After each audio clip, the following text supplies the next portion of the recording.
ஆசீர்வதிக்கப்பட்ட அன்னை எலிஸ்வாயிடம் பரிந்துரை ஜெபம்.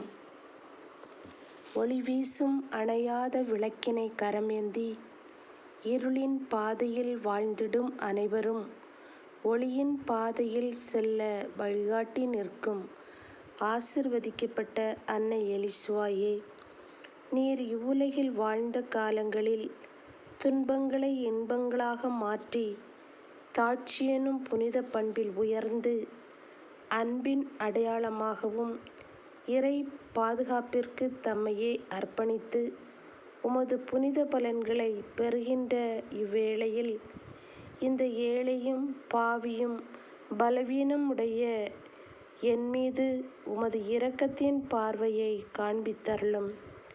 நான் என்னை முழுவதும் உமது கரங்களில் ஒப்படைக்கின்றேன். எனது துன்ப துயரங்களை கார்மல் அன்னையிடம் சமர்ப்பித்தருளும். அன்னையின் தூய்மையான அருளினால் திருமகன் இயேசு நான் வேண்டும் விண்ணப்பங்களை கனிவோடு தந்து அருள் புரிவாராக.